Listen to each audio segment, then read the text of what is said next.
Hey everybody, Eric here with the Colt Collectors Association at the 2026 NRA Annual Meetings and Exhibits.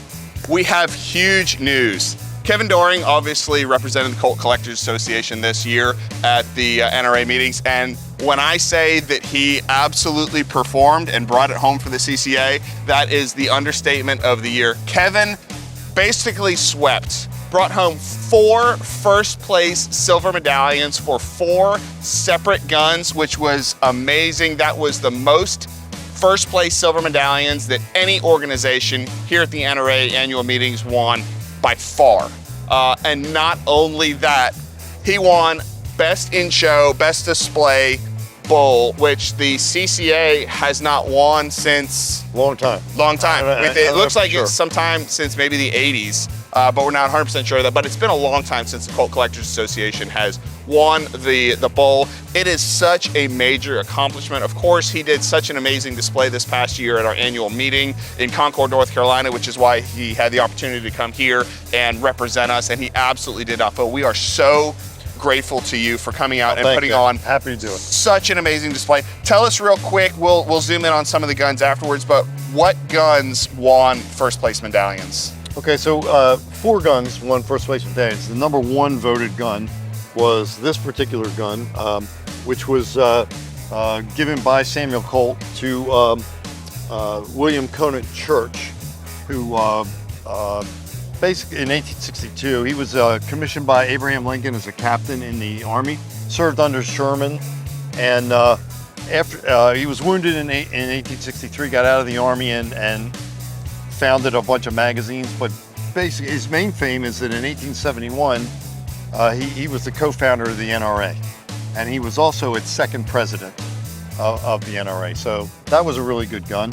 And on that, was that the 500, number 500? That's number 500. So the NRA gives out up to 10 medallions a year. The NRA started this is the 66th year of handing out these medallions, and that gun won the 500th medallion that has ever been given out. And it's a round number, but that's kind of a significant memento that, you know, in the entire time that these medallions have been given out, that was only the 500th gun since the 1960s that's won an award. And so that's kind of worth mentioning, and I think that's a huge accomplishment. So I'm sorry, what were the... No, and also with the same gun, we also got a certificate because of the commission, the Presidential Commission, because it's signed by Abraham Lincoln and William Stanton, and Abraham Lincoln himself commissioned Church as a captain. So that was also an honor to get that to and the certificates, the guns can win medallions, but if there are any other notable accoutrements, such as, you know, this letter, the NRA offers and gives out a very limited number of certificates. It's basically a recognition that this is an outstanding artifact that accompanies the firearms that are being represented as well, and that's a major accomplishment in itself as well. Exactly. So the second gun to get an award was the Charter Oak pistol down on the end there. And it's one of only 6 that were given out by Colt to his special dealers that he called his allies. So the only 6 of them were given out. The tricky part is they're exquisitely engraved. Yes. And they have and they're inscribed on the backstrap. But the important thing is the grips were made from the famous Charter Oak, which was the state tree of Connecticut that was destroyed in a storm in 1856. So Colt bought some of the wood, used it for a variety of things like a crib for his kid, but really special. Very few pistols were given grips made from the Charter Oak, and he used them as special presentation pieces. That's significant. That's one of them. There are only 2 in private hands. There are only 6 total. There are 4 of them are in museums, only 2 are in private hands, and that's one of them. That's neat. That was also given an award. So that's 2. What's the third? The third award was to Edward Everett, which is back here. He was he's really kind of a neat guy. He was a prodigy. He entered Harvard at age 13. He graduated at age 17 as valedictorian of Harvard. He became a professor at Harvard. He became president of Harvard. He became congressman from Massachusetts. He became senator from Massachusetts. He became governor of Massachusetts. Wow. He ran for vice president in 1860 against Lincoln's ticket, and he was considered the greatest orator of the time. He's a really famous guy. But the most famous thing is he was the guy that presented the 2-hour speech at Gettysburg before Lincoln delivered his Gettysburg Address. So that's what he's most famous for.